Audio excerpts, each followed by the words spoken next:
ಜೀವಶಾಸ್ತ್ರದ 9ನೇ ತರಗತಿಯ ಜೀವಶಾಸ್ತ್ರದ ಕೊನೆಯ ಅಧ್ಯಾಯ ವಿಭಜನೆ ಮತ್ತು ಬೆಳವಣಿಗೆ. ಈ ಪಾಠದ ಮೊದಲ ತರಗತಿಗೆ ಎಲ್ಲ 9ನೇ ತರಗತಿಯ ವಿದ್ಯಾರ್ಥಿಗಳಿಗೆ ಪ್ರೀತಿಯ ಸ್ವಾಗತ. ಸಣ್ಣ ತರಗತಿಗಳಿಂದಲೇ ನಾವು ಕಲಿತಂತಹ ಇನ್ನೊಂದು ವಿಷಯ, ನಮಗೆ ಗೊತ್ತಿರುವಂತಹ ಮತ್ತೊಂದು ವಿಷಯ ಏನು ಅಂತ ಹೇಳಿದರೆ, ಜೀವಿಗಳ ಒಂದು ಲಕ್ಷಣ ಬೆಳವಣಿಗೆ, ಪ್ರತ್ಯುತ್ಪಾದನೆ. ಬೆಳೆಯುವುದು ಜೀವಿಗಳ ಲಕ್ಷಣ. ಈಗ ನಮ್ಮನ್ನೇ ನಾವು ಹೋಲಿಸಿಕೊಂಡ್ರೆ, ಈಗ ನಿಮ್ಮನ್ನೇ ನೀವು ಹೋಲಿಸಿಕೊಂಡ್ರೆ, ನಿಮ್ಮನ್ನು ನೀವು 1ನೇ ತರಗತಿಯಿಂದ ಇವಾಗ ನೀವು 9ನೇ ತರಗತಿಯಲ್ಲಿದ್ದೀರಾ.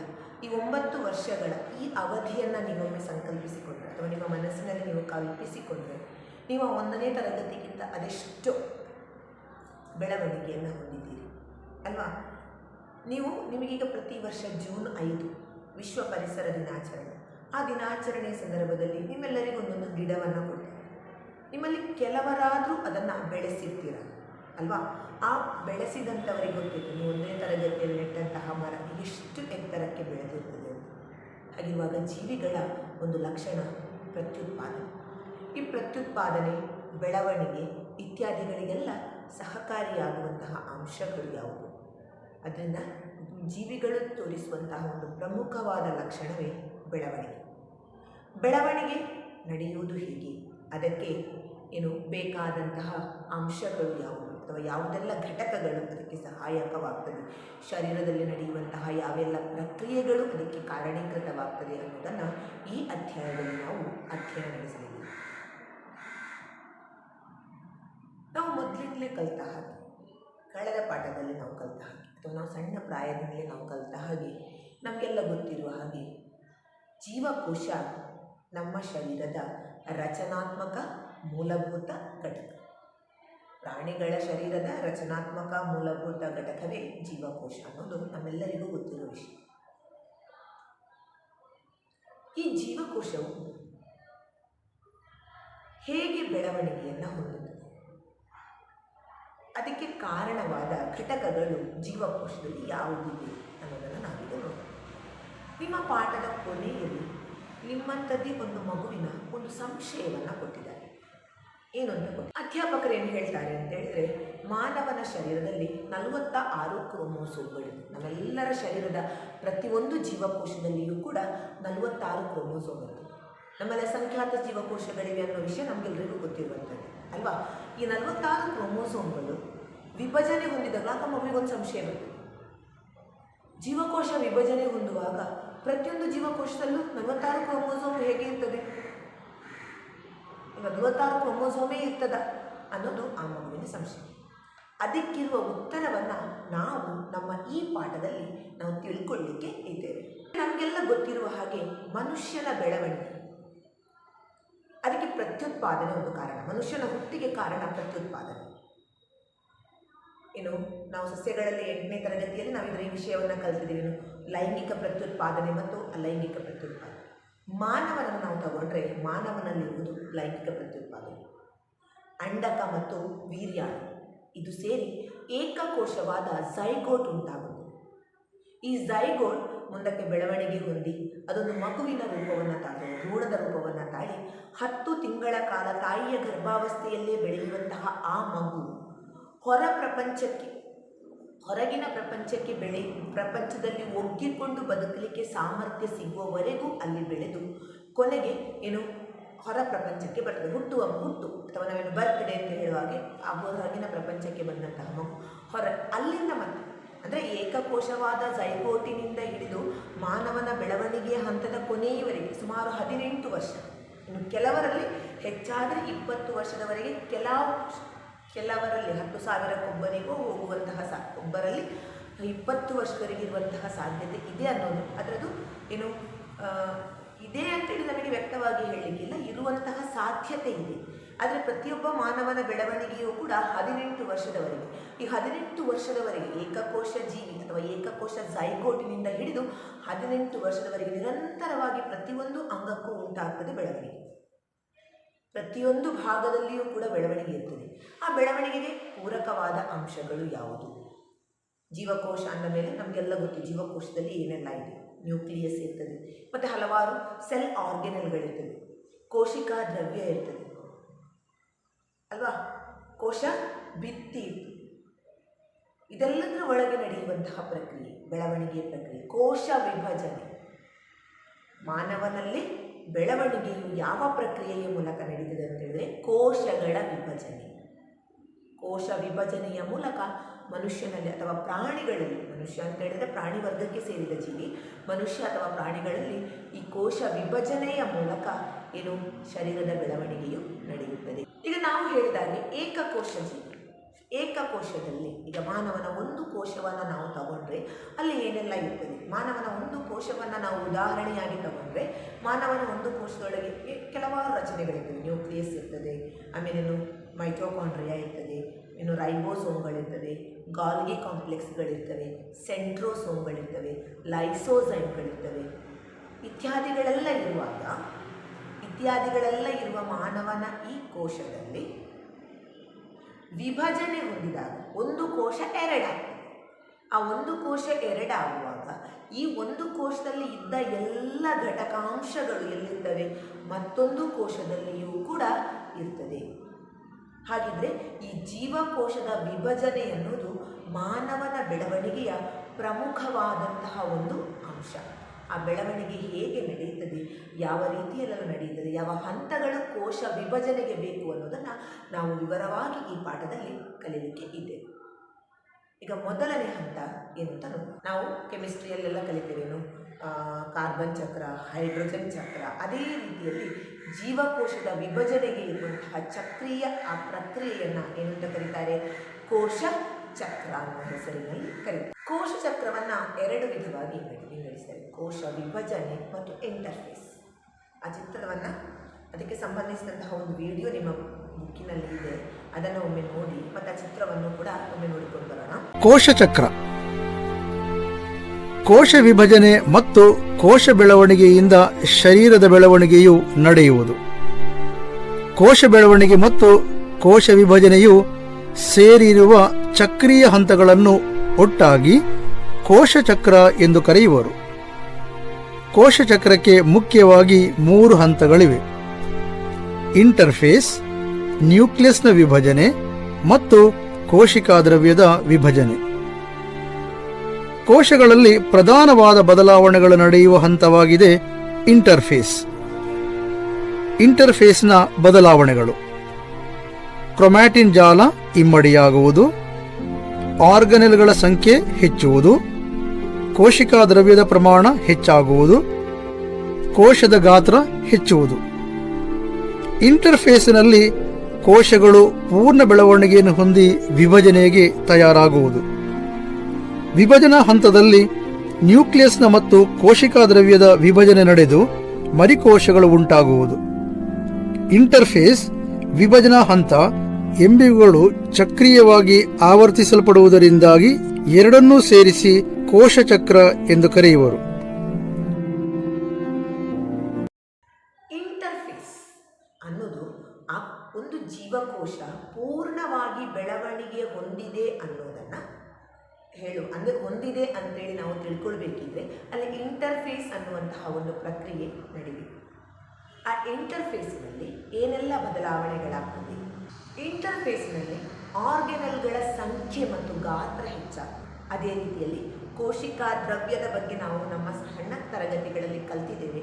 ಕೋಶಿಕಾ ದ್ರವ್ಯದ ಪ್ರಮಾಣವೂ ಕೂಡ ಹೆಚ್ಚಾಗ್ತದೆ. ಜೀವಕೋಶದ ಗಾತ್ರವು ಹೆಚ್ಚಿ ಜೆನೆಟಿಕ್ ಪದಾರ್ಥಗಳು ಅಂದರೆ ಕ್ರೋಮೋಸೋಮ್ಗಳ ಗಾತ್ರವೂ ಕೂಡ ಅಲ್ಲಿ ಹೆಚ್ಚಾಗ್ತದೆ ಅಥವಾ ಜೆನೆಟಿಕ್ ಪದಾರ್ಥಗಳ ಸಂಖ್ಯೆ ಇಮ್ಮಡಿ ಆಗ್ತದೆ.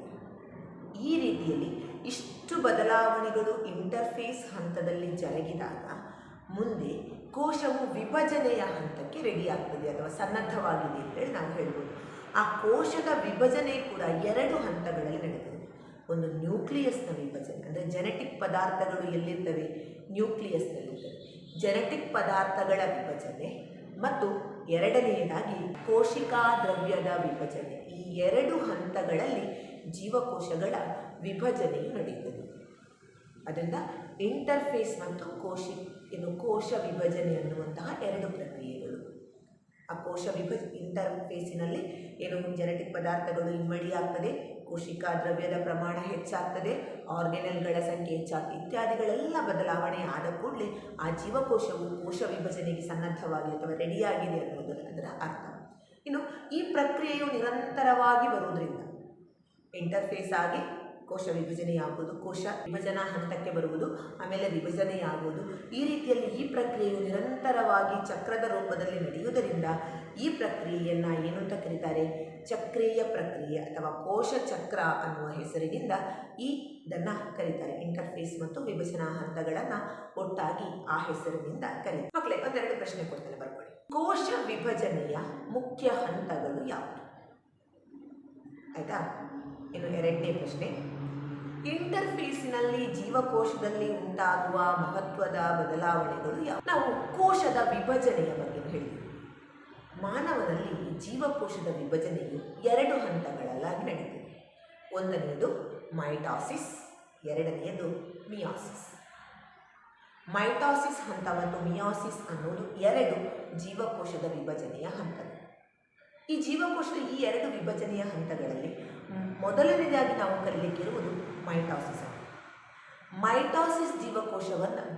ಮೈಟಾಸಿಸ್ ಕೋಶ ವಿಭಜನೆಯನ್ನು ನಾವು ಸ್ಪಷ್ಟವಾಗಿ ಏನು ಅಂತ ಕರಿತೇವೆ, ಶರೀರದ ಬೆಳವಣಿಗೆಗೆ ಇರುವಂತಹ ಕೋಶೀಯ ವಿಭಜನೆ ಅಥವಾ ಇದನ್ನು ಸಮಭಾಜಕ ಕೋಶ ವಿಭಜನೆ ಎನ್ನುವ ಹೆಸರಿನಲ್ಲಿಯೂ ಕೂಡ ಕರೀತಾರೆ.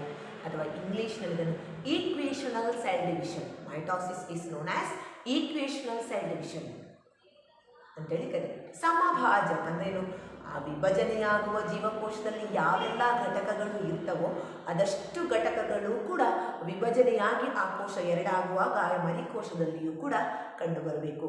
ಅದರಿಂದ ಇದನ್ನು ಸಮಭಾಜಕ ಕೋಶ ವಿಭಜನೆ ಎನ್ನುವ ಹೆಸರಿನಲ್ಲಿ ಕರೀತಾರೆ. ಮೈಟಾಸಿಸ್ನ ಲಕ್ಷಣಗಳಿವೆ. ಒಂದನೇದಾಗಿ ಇದು ಶರೀರದ ಬೆಳವಣಿಗೆಗೆ ಮಾತ್ರ ಇರುವಂತಹ ಒಂದು ಕೋಶ ವಿಭಜನೆ. ಇನ್ನು ಎರಡನೇದು ಮಾತೃಕೋಶ ಅಥವಾ ತಾಯಿ ಜೀವಕೋಶ ವಿಭಜಿಸಿ 2 ಆಗುವುದು. ಮಾತೃ ಜೀವಕೋಶ ವಿಭಜಿಸಿ 2 ಜೀವಕೋಶಗಳಾಗುವುದು ಇದರ ಎರಡನೆಯ ಲಕ್ಷಣ. ಮೈಟಾಸಿಸ್ ಕೋಶ ವಿಭಜನೆಯು 2 ಹಂತಗಳಲ್ಲಿ ನಡೆಯುತ್ತದೆ. ಒಂದನೆಯದು ನ್ಯೂಕ್ಲಿಯಸ್ನ ವಿಭಜನೆ, ಎರಡನೆಯದು ಕೋಶಿಕಾ ದ್ರವ್ಯದ ವಿಭಜನೆ. ನ್ಯೂಕ್ಲಿಯಸ್ನ ವಿಭಜನೆಯನ್ನು ಏನು ಅಂತ ಕರೀತಾರೆ? ನ್ಯೂಕ್ಲಿಯಸ್ನ ವಿಭಜನೆಯನ್ನು ಕ್ಯಾರಿಯೋಕೈನೆಸಿಸ್ ಅನ್ನುವಂತಹ ಹೆಸರಿನಲ್ಲಿ ಕರೀತಾರೆ. ಕೋಶಿಕಾ ದ್ರವ್ಯದ ವಿಭಜನೆಯನ್ನು ಸೈಟೋಕೈನೆಸಿಸ್ ಅನ್ನುವ ಹೆಸರಿನಲ್ಲಿ ಕರೀತಾರೆ. 2 ಹಂತಗಳಲ್ಲಿ ಮೈಟಾಸಿಸ್ ಕೋಶ ವಿಭಜನೆ ನಡೆಯುತ್ತದೆ. ಇನ್ನು ಮೊದಲನೆಯದಾಗಿ ನಾವು ನೋಡಬೇಕಾದದ್ದು ನ್ಯೂಕ್ಲಿಯಸ್ನ ವಿಭಜನೆ. ಇಂಟರ್ಫೇಸ್ ಹಂತದಲ್ಲಿ ಎಲ್ಲ ಬದಲಾವಣೆಗಳಾದ ಜೀವಕೋಶವು ಮೊದಲಿಗೆ ಕೋಶ ವಿಭಜನೆಯ ಹಂತದಲ್ಲಿ ಅಥವಾ ಮೈಟಾಸಿಸ್ ಕೋಶ ವಿಭಜನೆಯ ಮೊದಲನೇ ಹಂತದಲ್ಲಿ ನ್ಯೂಕ್ಲಿಯಸ್ನ ವಿಭಜನೆಗೆ ಸಿದ್ಧವಾಗಿರ್ತದೆ. ನ್ಯೂಕ್ಲಿಯಸ್ ಅಂದ ಕೂಡಲೇ ನಮಗೆ ಗೊತ್ತಿದೆ, ಅದು ಜೀವಕೋಶದ ಕೇಂದ್ರ, ಕೋಶ ಕೇಂದ್ರ ಅನ್ನೋ ಹೆಸರಿನಲ್ಲಿಯೂ ಕೂಡ ನಾವು ಅದನ್ನು ಕರಿತೇವೆ. ಜೀವಕೋಶದ ಎಲ್ಲ ಲಕ್ಷಣಗಳನ್ನು, ಜೀವಕೋಶದ ಎಲ್ಲ ಚಟುವಟಿಕೆಗಳನ್ನು ಈ ಕೋಶ ಕೇಂದ್ರವು ನಿಯಂತ್ರಿಸ್ತದೆ. ಅದರಿಂದ ಮೊದಲು ನಡೆಯುವಂಥದ್ದು ಕೋಶ ಕೇಂದ್ರದ ವಿಭಜನೆ. ನಾವಾಗಲೇ ಹೇಳಿದಾಗೆ ಇಂಟರ್ಫೇಸ್ ಹಂತದಲ್ಲಿ ಜೆನೆಟಿಕ್ ಪದಾರ್ಥವು ಇಮ್ಮಡಿಯಾಗ್ತದೆ ಅಂತ ನಾವು ಕಲ್ತೀವಿ. ಹಾಗಿದ್ರೆ ಮೈಟಾಸಿಸ್ನ ಈ ಕ್ಯಾರಿಯೋಕೈನೆಸಿಸ್ ಹಂತದಲ್ಲಿ ಬರುವಂತಹ ಬದಲಾವಣೆಗಳನ್ನು ಯಾವೆಲ್ಲ ಹಂತಗಳಲ್ಲಿ ಇದು ನಡೆಯುತ್ತದೆ ಅನ್ನೋದನ್ನು ನಾವು ಒಂದೊಂದಾಗಿ ನೋಡೋಣ. ಮೈಟಾಸಿಸ್ ಕೋಶ ವಿಭಜನೆಯು 4 ಹಂತದಲ್ಲಿ ನಡೆಯುತ್ತದೆ. ಒಂದನೇ ಹಂತ ಪ್ರೊಫೇಸ್, ಎರಡನೇ ಹಂತ ಮೆಟಾಫೇಸ್, ಮೂರನೇ ಹಂತ ಅನಾಫೇಸ್ ಮತ್ತು ನಾಲ್ಕನೆಯದು ಟೆಲೋಫೇಸ್. ಈ 4 ಹಂತಗಳಲ್ಲಿ ಏನು ಮೈಟೋಸಿಸ್ ಜೀವಕೋಶವು ಕೋಶದ ವಿಭಜನೆ ನಡೆಯುತ್ತೆ. ಇದಕ್ಕೆ ಸಂಬಂಧಿಸಿದಂತಹ ಒಂದು ವಿಡಿಯೋ ಈಗ ತೋರಿಸ್ತೇನೆ ನೋಡಿ. ಮೈಟೋಸಿಸ್ ಇದು ಶರೀರದ ಬೆಳವಣಿಗೆಗೆ ಸಹಾಯಕವಾದ ಕೋಶ ವಿಭಜನೆಯಾಗಿದೆ. ಒಂದು ಮಾತೃಕೋಶವು ವಿಭಜಿಸಿ 2 ಮರಿಕೋಶಗಳಾಗುವ ಪ್ರಕ್ರಿಯೆಯಾಗಿದೆ. ಮೈಟೋಸಿಸ್ನಲ್ಲಿ ಮೊದಲು ನಡೆಯುವುದು ನ್ಯೂಕ್ಲಿಯಸ್ನ ವಿಭಜನೆಯಾಗಿದೆ.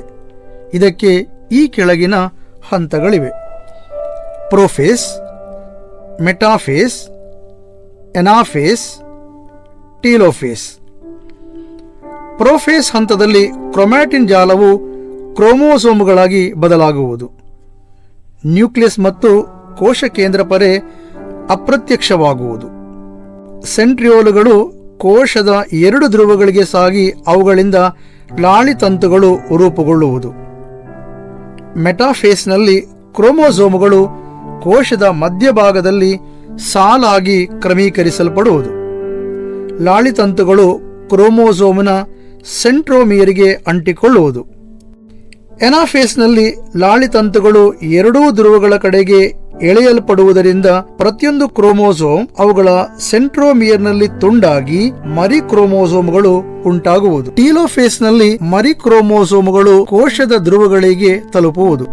ನ್ಯೂಕ್ಲಿಯಸ್ ಮತ್ತು ಕೋಶ ಕೇಂದ್ರ ಪರೆ ಪ್ರತ್ಯಕ್ಷವಾಗುವುದು. ಕ್ರೋಮೋಸೋಮ್ಗಳು ಕ್ರೊಮ್ಯಾಟಿನ್ ಜಾಲಗಳಾಗಿ ಬದಲಾಗಿ 2 ಮರಿ ನ್ಯೂಕ್ಲಿಯಸ್ಗಳು ಉಂಟಾಗುವುದು. ನ್ಯೂಕ್ಲಿಯಸ್ನ ವಿಭಜನೆಯ ನಂತರ ಕೋಶಿಕಾ ದ್ರವ್ಯದ ವಿಭಜನೆಯು ನಡೆಯುವುದು. ಮೊದಲನೇ ಹಂತ ನಾನು ಹೇಳಿದ್ದೇನೆ ಏನು ಅಂತೇಳಿ, ಪ್ರೊಫೇಸ್. ಪ್ರೊಫೇಸ್ ಹಂತವು ಮೈಟೋಸಿಸ್ ಕೋಶ ವಿಭಜನೆಯ ಮೊದಲನೇ ಹಂತ. ಏನಾಗ್ತದೆ ಈ ಸಂದರ್ಭದಲ್ಲಿ? ನಾವು ಹೇಳಿದಾಗೆ ಇದು ಸ್ಪಷ್ಟವಾಗಿ ಯಾವುದಕ್ಕೆ ಸಂಬಂಧಿಸಿದ್ದು? ನ್ಯೂಕ್ಲಿಯಸ್ನ ವಿಭಜನೆಗೆ ಸಂಬಂಧಿಸಿದ್ದು. ಕ್ಯಾರಿಯೋಕೈನೆಸಿಸ್ ಪ್ರಕ್ರಿಯೆ ನಡೀತದೆ. ಈ ಸಂದರ್ಭದಲ್ಲಿ ಜೆನೆಟಿಕ್ ಪದಾರ್ಥಗಳು ಇಮ್ಮಡಿಯಾಗಿ ಇರ್ತದೆ. ಎಲ್ಲಿ? ಇಂಟರ್ಫೇಸ್ನಲ್ಲಿ.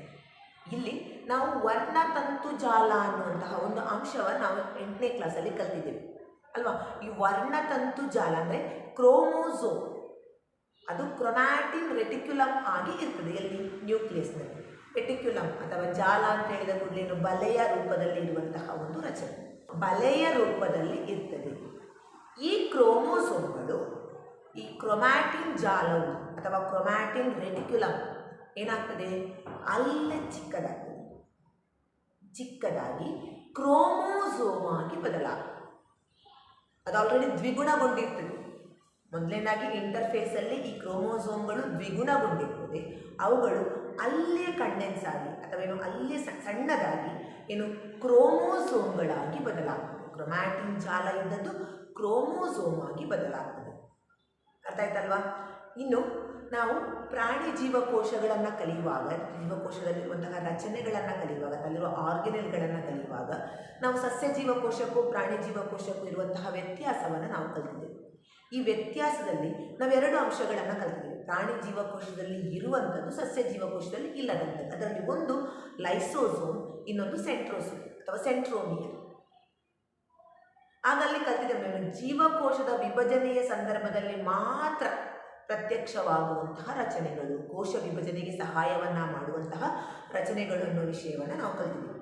ಈ ಕ್ರೊಮ್ಯಾಟಿನ್ ಜಾಲವು ಕ್ರೋಮೋಸೋಮ್ ಆಗಿ ಮುಂದಿನ ಹಂತದಲ್ಲಿ ಏನಾಗ್ತದೆ ಅಂತ ಹೇಳಿದರೆ ಅಲ್ಲಿ ಈ ಸೆಂಟ್ರೋಸೋಮ್ಗಳು ಪ್ರತ್ಯಕ್ಷ ಆಗ್ತದೆ. ಸೆಂಟ್ರೋಸೋಮ್ಗಳು ಪ್ರತ್ಯಕ್ಷ ಆದಾಗ ಈ ಸೆಂಟ್ರೋಸೋಮ್ಗಳು ಸೆಂಟ್ರಿಯೋಲ್ಗಳು ಅನ್ನುವಂತಹ ರೂಪಕ್ಕೆ ಬಂದು ಅಲ್ಲಿ ಲಾಳಿತಂತುಗಳು ಅಥವಾ ಸ್ಪಿಂಡಲ್ ಫೈಬರ್ಗಳು ರೂಪುಗೊಳ್ಳುತ್ತವೆ. ಲಾಳಿತಂತುಗಳು ಅಥವಾ ಸ್ಪಿಂಡಲ್ ಫೈಬರ್ಗಳು ರೂಪುಗೊಳ್ಳುತ್ತದೆ. ಮತ್ತು ನ್ಯೂಕ್ಲಿಯೋಲಸ್, ನ್ಯೂಕ್ಲಿಯಸ್ ಇದ್ದದ್ದು ನ್ಯೂಕ್ಲಿಯೋಲಸ್ ಆಗಿ ಬದಲಾವಣೆಗೊಳ್ಳುತ್ತದೆ. ಇದಿಷ್ಟು ಬದಲಾವಣೆಗಳು ಎಲ್ಲಿ? ಪ್ರೊಫೇಸ್ ಹಂತದಲ್ಲಿ ನಡೀತದೆ. ಅರ್ಥ ಆಯ್ತಲ್ವ ಮಕ್ಕಳೇ? ಪ್ರೊಫೇಸ್ ಹಂತದಲ್ಲಿ ಒಂದನೇದಾಗಿ ಕ್ರೊಮ್ಯಾಟಿನ್ ಜಾಲವು ಕ್ರೋಮೋಸೋಮ್ ಆಗಿ ಬದಲಾಗ್ತದೆ ಮತ್ತು ಸೆಂಟ್ರೋಸೋಮ್ಗಳು ಸೆಂಟ್ರಿಯೋಲ್ಗಳಾಗ್ತವೆ. ಸೆಂಟ್ರೋಸೋಮ್ಗಳ ತಂತಿನ ರಚನೆಯಾದ ಲಾಳಿತಂತುಗಳು ರೂಪುಗೊಳ್ಳುತ್ತದೆ. ನ್ಯೂಕ್ಲಿಯೋಲಸ್ ಆಗಿ ಬದಲಾವಣೆಗೊಳ್ಳುತ್ತದೆ. ಇದಿಷ್ಟು ಪ್ರೋಫೇಸ್ ಹಂತದಲ್ಲಿ ನಡೆಯುವಂತಹ ರಚನೆಗಳು. ಪ್ರೋಫೇಸ್ ಹಂತದ ಚಿತ್ರವನ್ನು ನಾನೀಗ ನಿಮಗೆ ತೋರಿಸ್ತೇನೆ ನೋಡಿ. ಕ್ರೊಮ್ಯಾಟಿನ್ ಜಾಲ ಅದರಲ್ಲಿ ಕಾಣ್ತದೆ, ನಮಗೆ ಆಗೋದು ಕಾಣ್ತದೆ, ನ್ಯೂಕ್ಲಿಯೋಲಸ್ ಅನ್ನುವಂತಹ ರಚನೆ, ಲಾಳಿತಂತುಗಳು ಇತ್ಯಾದಿಗಳು ನಮಗೆಲ್ಲಿ ಕಾಣಲಿಕ್ಕೆ ಸಿಗ್ತದೆ. ಈಗ ನಾವು ನೋಡಿದರೆ ಸಸ್ಯ ಜೀವಕೋಶದಲ್ಲಿ ಸೆಂಟ್ರಿಯೋಲ್ಗಳು ಇಲ್ಲ ಅಥವಾ ಸೆಂಟ್ರೋಸೋಮ್ಗಳು ಇಲ್ಲ. ಅಲ್ಲಿ ಸೆಂಟ್ರಿಯೋಲ್ಗಳು ಇಲ್ಲದೆಯೇ ಲಾಳಿತಂತುಗಳು ಸಸ್ಯ ಜೀವಕೋಶಗಳಲ್ಲಿ ಸೆಂಟ್ರಿಯೋಲ್ಗಳ ಸಹಾಯ ಇಲ್ಲದೆ ಅಥವಾ ಸೆಂಟ್ರೋಸೋಮ್ಗಳ ಸಹಾಯ ಇಲ್ಲದೆ ಅಲ್ಲಿ ರೂಪುಗೊಂಡು ಮೈಟೋಸಿಸ್ ಕೋಶ ವಿಭಜನೆ ನಡೀತದೆ. ಅರ್ಥ ಆಯ್ತಲ್ವ? ಸರಿ, ಇನ್ನೀಗ ಎರಡನೆಯ ಹಂತ ಮೆಟಾಫೇಸ್ ಹಂತ. ಅದರ ಚಿತ್ರವನ್ನು ನೀವೊಮ್ಮೆ ನೋಡಿ. ಮೆಟಾಫೇಸ್ ಹಂತ ಚಿತ್ರವನ್ನು ನೀವೊಮ್ಮೆ ನೋಡಿ. ಮೆಟಾಫೇಸ್ ಹಂತದಲ್ಲಿ ನೋಡಿ, ಕ್ರೋಮೋಸೋಮ್ಗಳು ಎಲ್ಲಿರ್ತವೆ? ಕ್ರೋಮೋಸೋಮ್ಗಳು ಜೀವಕೋಶದ ಆ ಕೋಶ ಕೇಂದ್ರದ ಮಧ್ಯದಲ್ಲಿ ನಮಗೆ ಅಲ್ಲಿ ಸ್ಪಷ್ಟವಾಗಿ ಯಾವುದನ್ನು ಕಾಣಲಿಕ್ಕೆ ಸಾಧ್ಯ ಆಗ್ತದೆ? ಲಾಳಿತಂತುಗಳನ್ನು ಮತ್ತು ಸೆಂಟ್ರಿಯೋಲ್ಗಳನ್ನು ನಮಗೆ ಅಲ್ಲಿ ಸ್ಪಷ್ಟವಾಗಿ ಕಾಣಲಿಕ್ಕೆ ಸಾಧ್ಯ ಆಗ್ತದೆ. ಈಗ ಕ್ರೊಮ್ಯಾಟಿಡ್ಗಳು, ಕ್ರೋಮೋಸೋಮ್ಗಳು ಕ್ರೊಮ್ಯಾಟಿಡ್ಗಳು ಅಂತೇಳಿ ಕರೀತಾರೆ. ಈಗ ಮೊದಲನೇ ಹಂತದಲ್ಲಿ ಪ್ರೋಫೇಸ್ ಹಂತದಲ್ಲಿದ್ದಂತಹ ಕ್ರೋಮೋಸೋಮ್ಗಳನ್ನು ಇಲ್ಲಿ ಕ್ರೊಮ್ಯಾಟಿಡ್ಗಳು ಅನ್ನುವ ಹೆಸರಿನಲ್ಲಿ ಕರೀತಾರೆ. ಇನ್ನಲ್ಲಿ ಮಧ್ಯದಲ್ಲಿ ನೀವು ನೋಡಿದ್ರೆ ನೋಡಿ, ಕ್ರೋಮೋಸೋಮ್ಗಳು ಎರಡೂ ತುದಿಯಿಂದ ಮೇಲಿನ ಧ್ರುವ ಮತ್ತು ಕೆಳಗಿನ ಧ್ರುವ, ಕೋಶದ ನ್ಯೂಕ್ಲಿಯಸ್ನ ಮೇಲಿನ ಧ್ರುವ ಮತ್ತು ಕೆಳಗಿನ ಧ್ರುವದಿಂದ ಅದು ಮೇಲಕ್ಕೆ ಮತ್ತು ಕೆಳಕ್ಕೆ ಎಳೆಯುವ ರೀತಿಯಲ್ಲಿ ಕಾಣಲ್ಪಡ್ತದೆ. ನೋಡಿದ್ರ ಚಿತ್ರದಲ್ಲಿ ನೋಡಿದ್ರಲ್ವಾ? ಇನ್ನು ಮೈಟೋಸಿಸ್ನ ಮೂರನೇ ವಿಭಜನೆ ಯಾವುದು? ಅನಾಫೇಸ್ ವಿಭಜನೆ. ಮೂರನೇ ಹಂತ ಅನಾಫೇಸ್. ಈ ಹಂತದಲ್ಲಿ ಅನಾಫೇಸ್ ಹಂತದಲ್ಲಿ ಏನಾಗ್ತದೆ ಅಂತ ಹೇಳಿದರೆ, ಅನಾಫೇಸ್ ಹಂತದಲ್ಲಿ ಮಧ್ಯದಲ್ಲಿ, ಮೆಟಾಫೇಸ್ ಹಂತದಲ್ಲಿ ಕೋಶದ ಮಧ್ಯದಲ್ಲಿ ಜೋಡಿಸಲ್ಪಟ್ಟಂತಹ ಕ್ರೋಮೋಸೋಮ್ಗಳು ಸ್ಪಿಂಡಲ್ ಫೈಬರ್ ಅಥವಾ ಲಾಳಿತಂತುಗಳ ಸಹಾಯದಿಂದ ಮೇಲಕ್ಕೂ ಕೆಳಕ್ಕೂ ಎಳೆಯಲ್ಪಡುತ್ತವೆ. ಮೆಟಾಫೇಸ್ ಹಂತದಲ್ಲಿ ನಾವೇನು ಕ್ರೊಮ್ಯಾಟಿಡ್ಗಳು ಅಂತ ಹೇಳಿ ಕರೆದೆವು, ಅವುಗಳು ಮರಿ ಕ್ರೋಮೋಸೋಮ್ಗಳು ಅನ್ನುವ ಹೆಸರಿನಲ್ಲಿ ಕರೆಯಲ್ಪಡ್ತವೆ. ಮರಿ ಕ್ರೋಮೋಸೋಮ್ಗಳಾಗುತ್ತದೆ. ಯಾವುದು? ಕ್ರೊಮ್ಯಾಟಿಡ್ಗಳು ಮರಿ ಕ್ರೋಮೋಸೋಮ್ಗಳು ಅನ್ನುವ ಹೆಸರಿನಲ್ಲಿ ಕರೆಯಲ್ಪಡ್ತವೆ. ಮತ್ತೆ ಇನ್ನು ನಾಲ್ಕನೆಯ ಹಂತ, ಮೈಟೋಸಿಸ್ ಕೋಶ ವಿಭಜನೆಯ ನಾಲ್ಕನೆಯ ಹಂತ ಟೀಲೋಫೇಸ್. ಮೇಲಕ್ಕೆ ಹೋದಂತಹ ಮರಿ ಕ್ರೋಮೋಸೋಮ್ಗಳು ಅಲ್ಲೇ ಸುತ್ತಿಕೊಳ್ಳುತ್ತವೆ. ಅಲ್ಲಿ ಮರಿ ನ್ಯೂಕ್ಲಿಯಸ್ ಇದ್ದದ್ದು ನ್ಯೂಕ್ಲಿಯೋಲಸ್ ಆಗ್ತದೆ. ಅನಾಫೇಸ್ ಹಂತದಿಂದ ಆಚೆಗೆ ಆ ನ್ಯೂಕ್ಲಿಯೋಲಸ್ ಮರಿ ನ್ಯೂಕ್ಲಿಯಸ್ ಆಗ್ತದೆ. ಮೇಲಿನ ಧ್ರುವದಲ್ಲೊಂದು, ಕೆಳಗಿನ ಧ್ರುವದಲ್ಲೊಂದು, ಎರಡು ಮರಿ ನ್ಯೂಕ್ಲಿಯಸ್ಗಳು ಉಂಟಾಗ್ತದೆ. ಈ ಮರಿ ನ್ಯೂಕ್ಲಿಯಸ್ಗಳು ಯಾವುದನ್ನು ಸುತ್ತುವರಿತವೆ? ಮರಿ ಕ್ರೋಮೋಸೋಮ್ಗಳನ್ನು ಸುತ್ತುವರಿತವೆ. ಈಗ ಮರಿ ಕ್ರೋಮೋಸೋಮ್ಗಳು ಆ ಮರಿ ನ್ಯೂಕ್ಲಿಯಸ್ನ ಒಳಗಡೆ ಬಂಧಿಸಲ್ಪಟ್ಟಿರ್ತವೆ. ಹಾಗೆ ಎರಡು ಮರಿ ನ್ಯೂಕ್ಲಿಯಸ್ಗಳು, ಮರಿ ಕ್ರೋಮೋಸೋಮ್ಗಳು ಎರಡು ತುದಿಯಲ್ಲಿ ನಮಗೆ ಎಲ್ಲಿ ಕಾಣಲ್ಪಡ್ತದೆ? ಟೀಲೋಫೇಸ್ ಹಂತದಲ್ಲಿ ಕಾಣಲ್ಪಡ್ತದೆ. ಇದು ಮೈಟೋಸಿಸ್ ಕೋಶ ವಿಭಜನೆಯ ನ್ಯೂಕ್ಲಿಯಸ್ನ ವಿಭಜನೆಯ ಅಥವಾ ಕ್ಯಾರಿಯೋಕೈನೆಸಿಸ್ ಹಂತದ ಕೊನೆಯ ಹಂತ ಟೀಲೋಫೇಸ್. ಅರ್ಥ ಆಯ್ತಲ್ವಾ? ಹಾಗಿದ್ರೆ ಒಂದು ಕ್ರೋಮೋಸೋಮಿನಲ್ಲಿ ಅಥವಾ ಒಂದು ನ್ಯೂಕ್ಲಿಯಸ್ನಲ್ಲಿ 46 ಕ್ರೋಮೋಸೋಮ್ಗಳಿತ್ತು. ಪ್ರೋಫೇಸ್ ಹಂತಕ್ಕಿಂತ ಮೊದಲು 46 ಕ್ರೋಮೋಸೋಮ್ಗಳಿದ್ದು, ಈ 4 ಹಂತಗಳನ್ನು ಕಳೆದಾಗ ಕೊನೆಯಲ್ಲಿ ಸಿಗುವಂತಹ ಎರಡು ಮರಿ ನ್ಯೂಕ್ಲಿಯಸ್ನಲ್ಲಿಯೂ ಕೂಡ ಕ್ರೋಮೋಸೋಮ್ಗಳ ಸಂಖ್ಯೆ ಎಷ್ಟಿರ್ತದೆ? 46 ಇರ್ತದೆ. ಹಾಗಿದ್ರೆ ಮೈಟೋಸಿಸ್ ಕೋಶ ವಿಭಜನೆಯಲ್ಲಿ ತಾಯಿ ಜೀವಕೋಶದಲ್ಲಿ ಅಥವಾ ಮಾತೃ ಜೀವಕೋಶದಲ್ಲಿ ಯಾವೆಲ್ಲ ಘಟಕಗಳಿತ್ತೋ ಅದೆಲ್ಲ ಘಟಕಗಳು ಎಲ್ಲಿಗೆ ವರ್ಗಾಯಿಸಲ್ಪಡ್ತದೆ? ಮರಿ ಜೀವಕೋಶಗಳಿಗೂ ಕೂಡ ವರ್ಗಾಯಿಸಲ್ಪಡ್ತದೆ ಅನ್ನುವಂತಹ ನಿಮ್ಮ ಪಾಠದ ಮೊದಲಿಗೆ ಬಂದಂತಹ ನಿಮ್ಮಂಥದೇ ಒಂದು ಮಗುವಿನ ಪ್ರಶ್ನೆಗೆ ನಿಮಗಿದು ಉತ್ತರ ಸಿಕ್ಕಿದೆ ಅಲ್ವಾ? ನ್ಯೂಕ್ಲಿಯಸ್ನ ವಿಭಜನೆಯಾಗುವಾಗ ಇಂಟರ್ಫೇಸ್ನಲ್ಲಿ ಇಮ್ಮಡಿಯಾಗಿ ಪ್ರೋಫೇಸ್, ಮೆಟಾಫೇಸ್, ಅನಾಫೇಸ್, ಟೀಲೋಫೇಸ್ ಈ 4 ಹಂತಗಳ ಮೂಲಕ ನ್ಯೂಕ್ಲಿಯಸ್ನ ವಿಭಜನೆ ನಡೆದು ಕೊನೆಗೆ ಅಲ್ಲಿ 46 ಕ್ರೋಮೋಸೋಮ್ಗಳೇ ಅಲ್ಲಿ ಕಾಣಲ್ಪಡ್ತದೆ ಅಥವಾ ವ್ಯವಸ್ಥಿತವಾಗಿ ಇರ್ತದೆ ಅನ್ನೋದು ಮೈಟೋಸಿಸ್ ಕೋಶ ವಿಭಜನೆಯ ಸಾರ ಅಥವಾ ಸಾರಾಂಶ. ಅರ್ಥ ಆಯ್ತಲ್ವಾ? ಬೇಕಿದ್ರೆ ಮತ್ತೊಮ್ಮೆ ಹೇಳ್ತೇನೆ. ಒಂದನೇ ಹಂತ ಪ್ರೋಫೇಸ್. ಈ ಹಂತದಲ್ಲಿ ಕ್ರೋಮೋಸೋಮ್ಗಳೇನಾಗ್ತದೆ? ದ್ವಿಗುಣಗೊಳ್ತದೆ. ಕ್ರೊಮ್ಯಾಟಿನ್ ಜಾಲವು ದ್ವಿಗುಣಗೊಳ್ತದೆ. ಆಮೇಲೆ ಅಲ್ಲೇನು ಸೆಂಟ್ರೋಸೋಮಿನ ಸೆಂಟ್ರಿಯೋಲ್ಗಳು ಉಂಟಾಗ್ತವೆ. ಇನ್ನೇನು ಲಾಳಿತಂತುಗಳು ರೂಪುಗೊಳ್ಳುತ್ತವೆ. ಮೆಟಾಫೇಸ್ ಹಂತದಲ್ಲಿ ಕ್ರೋಮೋಸೋಮ್ಗಳೆಲ್ಲ ಜೀವಕೋಶದ ಮಧ್ಯದಲ್ಲಿ ಬಂದು ಶೇಖರಣೆಗೊಳ್ತವೆ ಮತ್ತು ಏನು ಸೆಂಟ್ರೋಸೋಮ್ ಮತ್ತು ಲಾಳಿತಂತುಗಳು ಅವುಗಳನ್ನು ಅನಾಫೇಸ್ ಹಂತದಲ್ಲಿ ಎರಡು ತುದಿಗಳಿಗೆ ಎಳೆಯುತ್ತವೆ. ಇನ್ನು ಕೊನೆಯ ಹಂತವಾದ ಟಿಲೋಫೇಸಿಗೆ ಬರುವಾಗ ಅಲ್ಲಿ ನನಗೆ ಆಗೊಂದು ಪಾಯಿಂಟ್ ಹೇಳಲಿಕ್ಕೆ ಮರ್ತೋಗಿದ್ದೇನು, ಪ್ರೋಫೇಸ್ ಹಂತದಲ್ಲಿ ಕಾಣಲ್ಪಟ್ಟಂತಹ ಯಾವುದು ಸೆಂಟ್ರಿಯೋಲ್ಗಳು ಮತ್ತು ಲಾಳಿತಂತುಗಳಲ್ಲಿ ಏನಾಗ್ತವೆ ಅದ್ಮಾಯ ಅವುಗಳು ಮತ್ತೆ ಟಿಲೋಫೇಸ್ ಹಂತದಿಂದಾಚೆಗೆ ಅವುಗಳಲ್ಲಿ ಕಾಣಲಿಕ್ಕೆ ಸಿಗುವುದಿಲ್ಲ. ಗೊತ್ತಾಯ್ತಲ್ವಾ? ಅವುಗಳ ಕೆಲಸ ಇಷ್ಟೇನು, ಕ್ರೋಮೋಸೋಮನ್ನು 2 ಧ್ರುವಗಳಿಗೆ ಎಳೆಯುವಂಥದ್ದು, ಅದಷ್ಟು ಕೆಲಸವನ್ನು ಮಾಡಿ ಸೆಂಟ್ರಿಯೋಲ್ಗಳು ಮತ್ತು ಇನ್ಯಾವುದು ನಮ್ಮ ಲಾಳಿತಂತುಗಳು ಅಲ್ಲಿ ಅದೃಶ್ಯವಾಗ್ತದೆ ಅಥವಾ ಕಾಣದ. ಇದಿಷ್ಟು ಮೈಟೋಸಿಸ್. ಮೈಟೋಸಿಸ್ನಲ್ಲಿ ನ್ಯೂಕ್ಲಿಯಸ್ನ ವಿಭಜನೆಯು ಸಸ್ಯ ಮತ್ತು ಪ್ರಾಣಿಗಳಲ್ಲಿ ಒಂದೇ ರೀತಿಯಾಗಿ ನಡೆಯುತ್ತದೆ, ಯಾವುದೇ ಬದಲಾವಣೆಗಳಿಲ್ಲದೆ ಒಂದೇ ರೀತಿಯಲ್ಲಿ ನಡೆಯುವಂತಹ ಕೋಶ ವಿಭಜನೆ. ಎರಡನೇ ಹಂತವಾದ ಯಾವುದರಲ್ಲಿ ಸೈಟೋಕೈನೆಸಿಸ್ ಹಂತದಲ್ಲಿ ಏನಾಗ್ತದೆ ಅಂತ ಹೇಳಿದರೆ ಸಸ್ಯ ಮತ್ತು ಪ್ರಾಣಿಗಳಲ್ಲಿ 2 ರೀತಿಯಲ್ಲಿ ವ್ಯತ್ಯಸ್ತವಾಗಿ ವಿಭಜನೆಯು ನಡೆಯುತ್ತದೆ. ಒಂದು ವಿಡಿಯೋವನ್ನು ತೋರಿಸ್ತೇನೆ, ಈಗ ನೋಡಿಕೊಳ್ಳಿ. ಕೋಶಿಕಾ ದ್ರವ್ಯದ ವಿಭಜನೆ. ಟೀಲೋಫೇಸ್ ಕೊನೆಗೊಳ್ಳುವುದರೊಂದಿಗೆ ನ್ಯೂಕ್ಲಿಯಸ್ನ ವಿಭಜನೆ ಪೂರ್ಣಗೊಳ್ಳುವುದು. ಮಾತೃಕೋಶದಲ್ಲಿ 2 ಮರಿ ನ್ಯೂಕ್ಲಿಯಸ್ಗಳು ಉಂಟಾಗುವುದು. ನಂತರ ಕೋಶವು ಕೋಶಿಕಾ ದ್ರವ್ಯದ ವಿಭಜನೆಗೆ ತಯಾರಾಗುವುದು. ಪ್ರಾಣಿ ಕೋಶಗಳಲ್ಲಿ ಕೋಶಿಕಾ ದ್ರವ್ಯದ ವಿಭಜನೆ. ಪ್ಲಾಸ್ಮಾ ಪೊರೆಯು ಕೋಶದ ಮಧ್ಯಭಾಗದಲ್ಲಿ ಒಳಕ್ಕೆ ಎಳೆಯಲ್ಪಡುವುದು. ಈ ಭಾಗಗಳು ಕ್ರಮೇಣ ಒಟ್ಟು ಸೇರುವಾಗ ಕೋಶಿಕಾ ದ್ರವ್ಯವು 2 ಆಗಿ ವಿಭಜಿಸಲ್ಪಡುವುದು.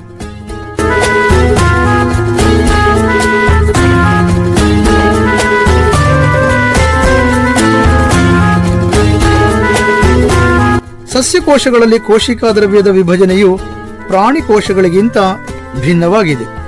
ಸಸ್ಯಕೋಶಗಳಲ್ಲಿ 2 ಮರಿ ನ್ಯೂಕ್ಲಿಯಸ್ಗಳ ಮಧ್ಯೆ ರೂಪುಗೊಳ್ಳುವ ಸಣ್ಣ ಪರೆಯ ಚೀಲಗಳು ಸೇರಿ ಕೋಶಫಲಕ ರೂಪುಗೊಳ್ಳುವುದು.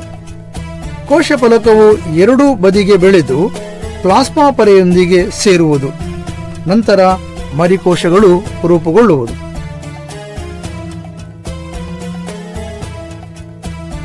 ವಿಡಿಯೋ ನೋಡಿದ್ರಲ್ವಾ?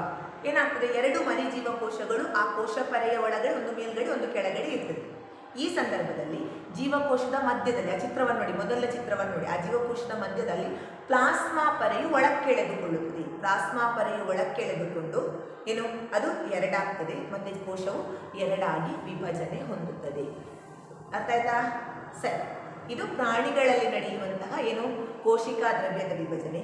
ಇನ್ನು ಸಸ್ಯಗಳಲ್ಲಿ ಯಾವ ರೀತಿಯಲ್ಲಿ ಸೈಟೋಕೈನೆಸಿಸ್ ವಿಭಜನೆ ನಡೆಯುತ್ತದೆ ಅಂತ ಹೇಳಿದರೆ, ಕೋಶದ ಮಧ್ಯಭಾಗದಲ್ಲಿ ಏನು ಕೋಶ ಫಲಕಗಳು ರೂಪುಗೊಳ್ಳುತ್ತದೆ. ಸಣ್ಣ ಸಣ್ಣ ಕೋಶ ಫಲಕಗಳು ಹೊಂದಿದ್ದದ್ದು 2 ಹೀಗೆ ಕೋಶ ಫಲಕಗಳು ರೂಪುಗೊಂಡು ಒಂದು ತುದಿಯಿಂದ ಇನ್ನೊಂದು ತುದಿಯನ್ನು ಅದೇನಾಗ್ತದೆ ಸೇರಿದ ನಂತರ ಆ ತುದಿಯಿಂದ ಮತ್ತು ಈ ತುದಿಯಿಂದ ಬರುವಂತಹ ಕೋಶ ಫಲಕಗಳು ಪರಸ್ಪರ ಸೇರಿದಾಗ ಜೀವಕೋಶವು 2 ಆಗಿ ವಿಭಜಿಸುತ್ತದೆ. ಈ ಮೈಟೋಸಿಸ್ ಅನ್ನುವುದು ನಿಗದಿತ ಸಮಯದವರೆಗೆ ನಿರಂತರವಾಗಿ ನಿಯಂತ್ರಿತವಾಗಿ ನಡೆಯುವಂತಹ ಪ್ರಕ್ರಿಯೆ. ಎಲ್ಲಿ ಮೈಟೋಸಿಸ್ ಜೀವಕೋಶ ವಿಭಜನೆ ಅಥವಾ ಮೈಟೋಸಿಸ್ ಕೋಶ ವಿಭಜನೆಯಲ್ಲಿ ನಿಯಂತ್ರಣ ತಪ್ಪುತ್ತದೋ ಅಂತಹ ಸಂದರ್ಭದಲ್ಲಿ ಕ್ಯಾನ್ಸರಿಗೆ ಕಾರಣ ಆಗ್ತದೆ. ಅದು ಸಾಮಾನ್ಯವಾಗಿ ನಮ್ಮ ಆರೋಗ್ಯವಂತ ಶರೀರದಲ್ಲಿ ಕೆಲವಾರು ವಿಷ ರಾಸಾಯನಿಕ ವಸ್ತುಗಳು ಸೇರಿಕೊಂಡು ಉಂಟಾಗುವಂತಹ ಒಂದು ರೋಗ. ಮೈಟೋಸಿಸ್ನ ಉಪಯೋಗವೇನು? ಮೈಟೋಸಿಸ್ ಜೀವಕೋಶ ನಡೆಯುವುದರಿಂದ ಉಪಯೋಗ. ಒಂದನೇದು ನಮಗೆ ಗೊತ್ತಿದೆ, ನಾವೀಗ ತಿಳ್ಕೊಂಡಾಗೇನು ಶರೀರದ ಬೆಳವಣಿಗೆ. ಇನ್ನು ಎರಡನೇದು, ಎಲ್ಲಿ ಜೀವಕೋಶಗಳು ನಾಶ ಆಗಿರ್ತದೆ, ಯಾವುದಾದ್ರೂ ಕಾರಣಗಳಿಂದ ಜೀವಕೋಶ ನಾಶ ಆಗಿದ್ದರೆ ಆ ಜೀವಕೋಶಗಳ ನಾಶವನ್ನು ತುಂಬಿಸಿಕೊಳ್ಳಲಿಕ್ಕೆ ಯಾವುದರಿಂದ ಈ ಮೈಟೋಸಿಸ್ನ ಸಹಾಯ ಆಗ್ತದೆ. ಅದೇ ರೀತಿ ಅಂಗಾಂಶಗಳ ದುರಸ್ತಿ ಕೆಲಸವನ್ನು ಕೂಡ ಈ ಮೈಟೋಸಿಸ್ ಕೋಶ ವಿಭಜನೆಯ ಮೂಲಕ ಶರೀರವು ಮಾಡ್ತದೆ. ಇದಿಷ್ಟು ಮೈಟೋಸಿಸ್ನ ಉಪಯೋಗಗಳು. ಮುಂದಿನ ತರಗತಿಯಲ್ಲಿ ಮತ್ತೆ ಭೇಟಿಯಾಗೋಣ. ವಂದನೆಗಳು.